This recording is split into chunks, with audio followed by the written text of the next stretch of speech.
नमस्कार दोस्तों, मैं हूं राहुल जैफ लीगल चैनल में आपका स्वागत करता हूं। दोस्तों, आज मैं जिस मैटर पर बात करना चाह रहा हूं, ये असंभव सा लगता है आपको, और अगर आप इसको देखें तो दैनिक जीवन में भी, आम जीवन में भी आप इसकी प्रैक्टिस कर रहे हैं, अक्सर करते हैं, हमेशा करते हैं। पर क्या होता है कि आप उस चीज को कहीं ना कहीं कोर्ट में आकर इतना आतंकित हो जाते हैं, इतना डर जाते हैं कि उसको, उस पेशकश को ढंग से पेश ही नहीं कर पाते और खुद की बेगुनाही को साबित करने की जगह खुद को गुनाहगारों की तरह बचाने की कोशिश करने लगते हैं, जबकि आप पे झूठा केस लगा है। और ये जो झूठा केस है ना, इसकी सबसे खूबसूरत चीज ये होती है कि जैसे ही आप कोर्ट में एंटर होते हैं या फिर किसी से लीगल रेमेडी लेने जाते हैं, तो आपको भयावह तरीके से डराया जाता है कि आपको एंटीसिपेटरी बेल लेनी पड़ेगी, झूठे केस पे एंटीसिपेटरी बेल लेनी पड़ेगी। मैं सुनकर आश्चर्यचकित हो जाता हूं, पर फिर भी तकलीफदायक बात है कि आपको ये चीजें सिखाई जाती हैं। सुनी तो लड़की की ही जाती है। अगर कोर्ट में केस चला तो लड़की के फेवर में ही सारे फैसले होंगे, लड़की को ही सारा न्याय मिलता है, आप चाहे कुछ भी कर लें। मेंटेनेंस तो लगना ही है, चाहे एलिजिबिलिटी नहीं हो, लड़की काबिल हो, कमाती हो, तो भी उसका मेंटेनेंस लगवाते हैं। तो आज का जो ये वीडियो है, आपके इतनी भयावह सवालों के साथ इस बात का भी जवाब तय करेगा कि क्या आपके पास कोई सबूत नहीं है, क्या आपके पास कोई एविडेंस प्रॉपर नहीं है, जिसकी वजह से आप अपनी पत्नी के खिलाफ जो गलत झूठ केस लगा रखी है आपके ऊपर, उसको कैसे न कैसे करके अपने फेवर में ला सकें और वहां पर एक विनर वाली सिचुएशन पर आ सकें। क्या ये संभव है? इन्हीं सब बातों का जवाब आज इस वीडियो में आपको मिलेगा। इससे पहले आपको मैं बता दूं कि हम कुछ कोर्सेज चलाते हैं, वो इन्हीं चीज़ों के सवालों के जवाब देने के साथ साथ आपको इतना ट्रेन कर देते हैं कि आप किसी के सहारे इन केसेस में जीतने वाली पोजीशन पर आए चाहे ना आए, पर अपने दम पर तो आ सकते हैं। क्रैश कोर्सेज हैं जो प्री रिकॉर्डेड वर्जन्स हैं, इनके अंदर आप अपनी सहायता खुद कर सकते हैं। इसमें बहुत अच्छी ट्रिक्स और आइडियाज़ आपको मिलेंगे और जजमेंट्स का सपोर्ट भी मिलता रहेगा।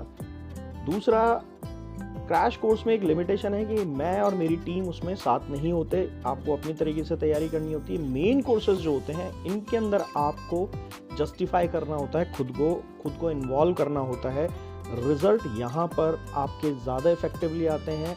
एक बात का उदाहरण दे देता हूँ कि जहाँ अगर आपको 5 साल लग रहे हैं, तो 1 से सवा साल के अंदर भी आप रिजल्ट इन कोर्सेज के थ्रू ला सकते हैं। ये इंडिविजुअली आपके केस को ध्यान में रखकर डिज़ाइन किए गए कोर्सेज होते हैं। बहुत लोगों को लाभ मिला है, मिल रहा है और लगातार अपने केसेस में बहुत कॉन्फिडेंट हो चुके हैं। उन्हीं लोगों के एक्सपीरियंस को आपके साथ भी जोड़ा जा सकता है। अगर आपको कोई लीगल रेमेडी चाहिए, इंस्टेंटली चाहिए, तो यहाँ लिखे व्हाट्सएप नंबर पे आप मुझसे बात करने के लिए अपॉइंटमेंट एक्चुअली बुक करा सकते हैं, और वो मैसेज के थ्रू ही कीजिएगा, कॉल मत कीजिएगा, हम कॉल पिक नहीं करते।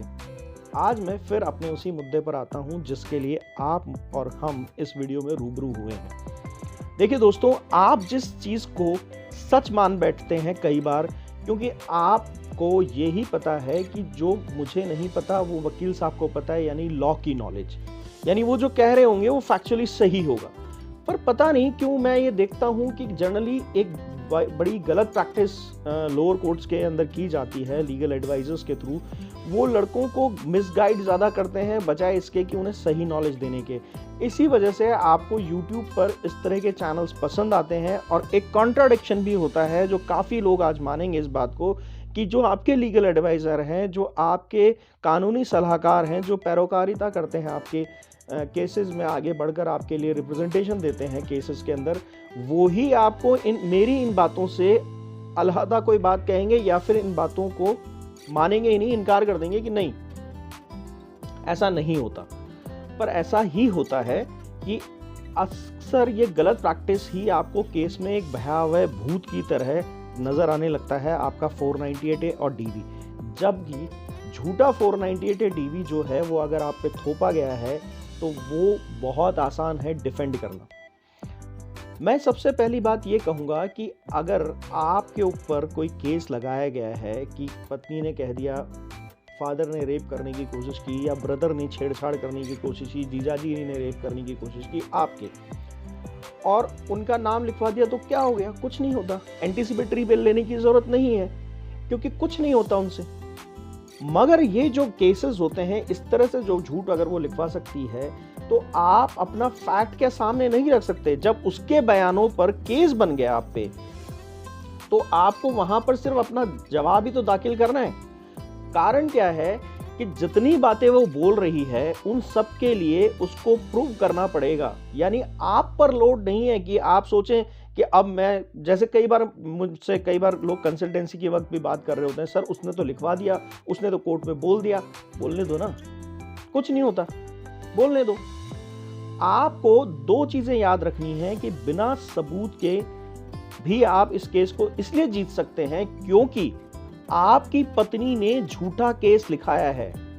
झूठा केस लिखवाया है तो उसके पास सबूत नहीं होंगे कभी भी। वो तो मनगढ़ंत कहानियों में मिसगाइडेड हुई है अपने लीगल एडवाइजर से कि ये भी लिखवा दो, वो केस भी लगा दो, ऐसा भी कर दो, वैसा भी कर दो, और बस फिर आपका पति अंडर प्रेशर आ जाएगा और कोर्ट तो जाना दूर की बात है, थाने के अंदर ही सरेंडर हो जाएगा, 10-20-50 लाख रुपए आपको दे देगा, या फिर आपका जो है दबदबा बना रहेगा कोर्ट के अंदर।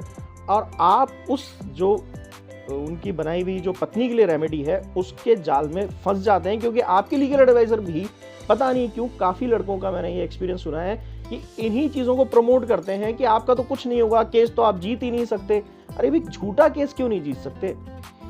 मैं उसी पे आता हूं, जो मौलिकता है उस पे आता हूं कि मुद्दे की बात यह है कि उसने झूठा केस लगाया है। अब देखिए, वहां कॉन्ट्राडिक्शंस होते हैं, आपके पास सबूत नहीं है, कोई बात नहीं, आप उसकी ही एफआईआर्स को, उसकी ही पिटिशंस को लेके बैठ जाइए और सिर्फ उन पे क्रॉस काउंटर स्टार्ट कर लीजिए। जीजा जी पे रेप का केस लगाया है, हो ना हो डेट या तारीख आपकी नहीं होगी वहां पर, जहां पर जीजा जी के लिए लिखा गया और अंदाजन लिखा गया है कि रेप करने की किसी दिन कोशिश की, तो वो साबित करे। अगर वो कहती है कि उस दिन वो वहां थे, तो सिर्फ आपको इतना सा ही तो जस्टिफिकेशन सेट करना है। जब वो ये बयान दे देती है तो यही तो जस्टिफिकेशन सेट करना है कि उस दिन की डेट निकालिए। शर्त या आपकी किस्मत इतनी बुलंद है, क्योंकि झूठा झूठा ही होता है, उसको गलती से उसकी किस्मत भी फेल हो रही होती है। आपको सिर्फ इतना करना है कि उस डेट पर अपने जीजाजी की उपस्थिति दिखानी है, क्योंकि दीदी और जीजाजी हर वक्त नहीं आते। लेट से उस दिन वो वहां थे, उस घर में और उन्होंने रेप की कोशिश की, तो भी आपके जीजाजी के बचने के बहुत सारे रास्ते हैं। वो रीजन क्या है? अच्छा, ये जीजाजी वाला एग्जाम्पल नहीं है, ये ब्रदर वाला भी है, ये फादर वाला भी है। आप इन सबको ही शामिल रखें कि तीनों में से किसी के लिए भी लिखवाया गया है। तो आपको सिर्फ वहां कुछ कॉन्ट्राडिक्शंस मैनेज करने हैं, जहां आपको कॉन्ट्राडिक्शन मिले वहीं आपको शूट करना है। अब ये तो हुई एक बात, पर क्या आप ऐसा नहीं कर सकते कि उसने भी तो बयानों के आधार पर केस ठोका है, तो आप भी बयान दे दीजिए। आपको जो भी बयान देने हैं वो दे दीजिए, आपको अपने पक्ष में जितनी बात रखनी है रख लीजिए। इससे कभी भी आप नाजुक नहीं होंगे, कमजोर नहीं होंगे, बल्कि मजबूत होंगे केस में। कई बार आई विटनेस केसेस के अंदर होती है, और आई विटनेस अगर नहीं भी होती तो खड़ा करने में टाइम कितना लगता है। मुद्दे की बात सिर्फ इतनी सी है कि जब वो एक झूठ बोल के आप पे जबरदस्ती केस लगा रही है, तो आप अपना सच रखने में भी क्यों झिझक रहे हैं? अडल्ट्री के केस में वाइफ है, मगर आपको सबूत नहीं मिला, क्योंकि अडल्ट्री के लिए तो वो जरूरी ना कि आप कैमरा लेके अपनी वाइफ को शूट करें ब्लू फिल्म। मतलब बड़ा वाहियात सा मेरे को रीजन नजर आता है, तब यहाँ ब्रीच ऑफ प्राइवेसी नहीं होती। पर अगर आप अपनी पत्नी का डेटा चोरी कर रहे हैं ये पता करने के लिए वो क्रिमिनल है कि नहीं है, वो गलती कर रही है कि नहीं कर रही, किसी लड़के से बात कर रही है कि नहीं कर रही है, तो यहाँ पर कई लोग आपको गाइड करते हैं, मिसगाइड करते हैं बेसिकली, कि ब्रीच ऑफ प्राइवेसी हो रहा है, ये तो क्या है कि है ना आईटी एक्ट लग जाएगा। अरे साहब, आप तो कह दीजिए लग जाने दो ब्रीच ऑफ प्राइवेसी और लग जाने दो आईटी एक्ट, लग जाने दो। कितना जुर्माना होगा सर, कितना जुर्माना होगा? आप एक बात ध्यान रखिएगा, ये बेवकूफ लोग एडवाइस करते हैं, ये बेवकूफी पे उतरे हुए हैं, ये आपको कभी जीतने नहीं देना चाहते केसेस को। हकीकत ये है कि ब्रीच ऑफ प्राइवेसी और आईटी एक्ट का इंटेंशन देखा जाएगा। क्राइम का हमेशा इंटेंशन देखा जाता है। मैं बहुत बार अपने वीडियोस में कह चुका हूं, अडल्ट्री वाले मैटर में आज भी कह रहा हूं कि मर्डर दो तरह के होते हैं। एक, आपने मर्डर किया जो इंटेंशनली आप बदला लेने के लिए करते हैं, खून कर दिया जिसे कहते हैं, और एक होता है कि कोई आपको मारने आया और गलती से उसके हथियार से आपने अपना सेल्फ डिफेंस के अंदर उसको मार दिया, तो वो भी मर्डर है, मगर वो सेल्फ डिफेंस में कन्वर्ट हो जाएगा। तो ये है इंटेंशन। इंटेंशन देखी जाती है कि आपने वो चोरी क्यों की डेटा की, क्योंकि आप अपनी पत्नी को गलत साबित कैसे करते, वीडियो रिकॉर्डिंग करके उस रूम में जाके खड़े हों। ऐसा कौन सा पति होगा जो अपनी बीवी को किसी के साथ सहवाग या संभोग करते हुए, या किसी पति को कोई पत्नी सहवाग या संभोग करते हुए किसी अदर स्त्री के साथ देख के खुश होके और वो कर लेंगे, उतना कंट्रोल कर लेंगे वो लोग। तो बड़ा बड़ा विचित्र सा संगम बनाया है इसके अंदर तब। और हाँ, मैं तो सबसे मजेदार बात आपको ये और बताऊं कि आप डेटा चोरी कर रहे हैं तब तो ठीक है, जब अपनी पत्नी का डेटा चोरी कर रहे हैं तो breach of privacy, IT act, वाहियात से आइडियाज आपको मिसगाइड करने के लिए लोग बात दे देते हैं, वो ब्रीच ऑफ प्राइवेसी नहीं है। इससे बड़ा ब्रीच ऑफ प्राइवेसी नहीं है कि एक पति या पत्नी अपने पति या पत्नी को किसी के साथ संसर्ग करते हुए, सहवास करते हुए यानी संभोग करते हुए, सेक्सुअल एक्टिविटी करते हुए, पूरी तरह से न्यूड, नंगे शूट कर रहे हैं, वो ब्रीच ऑफ प्राइवेसी नहीं है। तो अडल्ट्री के केस में ही आपको ओपनली कहा गया है ब्रीच ऑफ प्राइवेसी कीजिए, इसको खोलिए।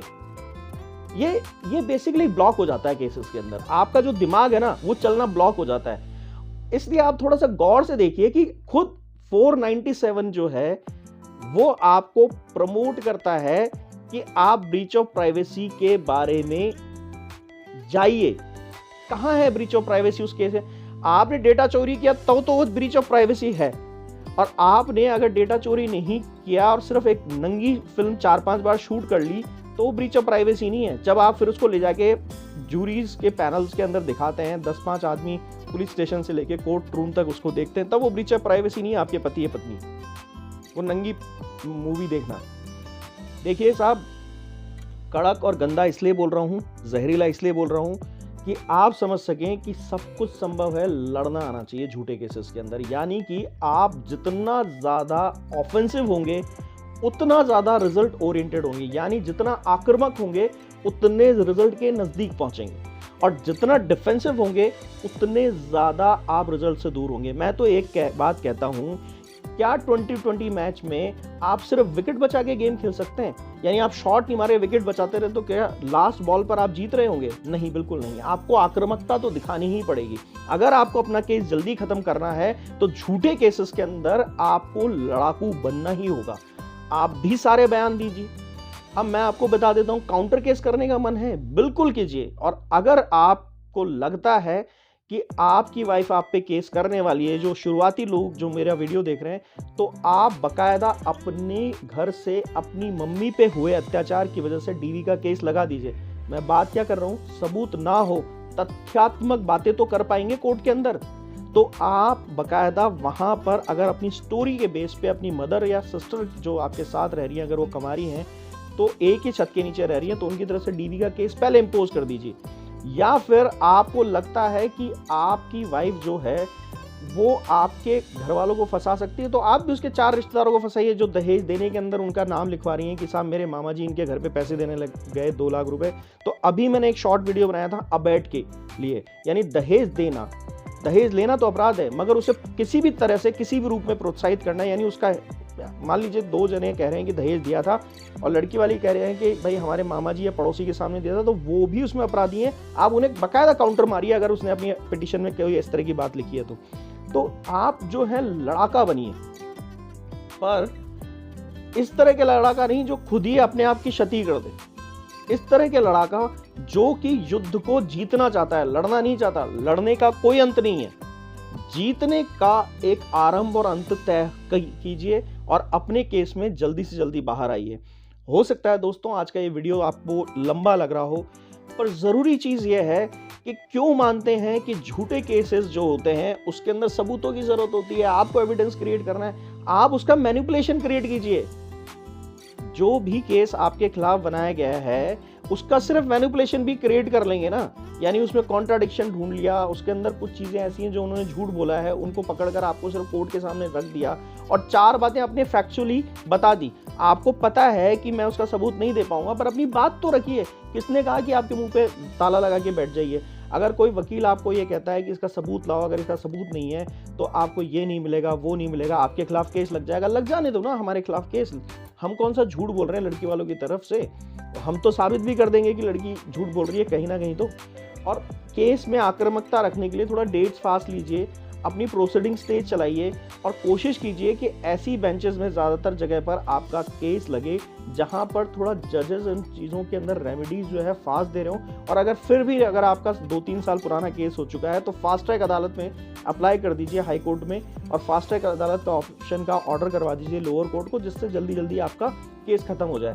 पर आप इसको तेजी से चलाने की कोशिश कीजिए। क्वैशिंग के लिए कोई ज़्यादा बड़ा फंडामेंटल आपको फिक्स करने की ज़रूरत नहीं है। 2-4 अगर आपके पास एविडेंस है और आपको वो कॉन्ट्रडिक्शंस मैनेज करना आता है, कॉन्ट्रडिक्शन मतलब विरोधाभास, जो लड़की कह कुछ और रही है और वो बात आप साबित कर सकते हो कि वो है कुछ और, तो उस चीज़ को अगर आप तय कर सकते हो तो आप क्वैशिंग पे जाइए। डिस्चार्ज पिटीशंस हैं, रिविजन पिटीशंस हैं, प्रोटेस्ट पिटीशंस हैं, बहुत कुछ है, बहुत कुछ है। आप इतना लड़ सकते हैं। और सबसे मजबूत है काउंटर केसेस। किसी को मत छोड़िए काउंटर केस के अंदर। अगर आपको पता है कि आपकी वाइफ अडल्ट्री में है तो उसके यार दोस्त को भी अटकाइए। अगर आपको पता है कि आपकी वाइफ ने आपके ब्रदर को फंसाया तो हो ना हो आपके साले ने भी कभी आपसे बदतमीजी की, उसे भी फंसाइए। अगर आपको लगता है कि आपके ससुर ने आपसे कभी गाली गलौज करी, बदतमीजी करी, आधी रात को आपको घर से धक्के देके निकाल दिया और उसका कोई एविडेंस है, बिल्कुल उसके भी पार्टी बनाइए कि मेरा बच्चे और मेरी बीवी के साथ मेरा रिलेशन डैमेज करने में ससुर का बहुत बड़ा हाथ है, या सास ने कभी आपके और आपकी वाइफ के बीच में इंटरफेयर किया है। कुछ ना कुछ सिविल सूट में ही केस बनाइए, पर आप बनाइए। क्योंकि अगर जंग लड़नी है तो फिर अर्जुन ने जब गांडीव उठाया था कृष्ण जी के कहने पे, तब फिर उसके बाद उसने कभी नहीं सोचा कि कोई भाई है, बहन है या कुछ है। जब सामने वाले ने ये तय कर लिया है कि उसे अधर्म करना है आपके साथ और युद्ध लड़ना है, तो फिर आप क्यों डर रहे हैं कि वो आपकी गर्दन काटने को तैयार है। अभी तक आप सोच रहे हैं कि मैं तो सिर्फ बचता रहूं। ढाल से युद्ध नहीं जीते जाते, तलवार तो उठानी ही पड़ेगी और तलवार तो चलाना सीखना भी पड़ेगा और चलानी भी पड़ेगी।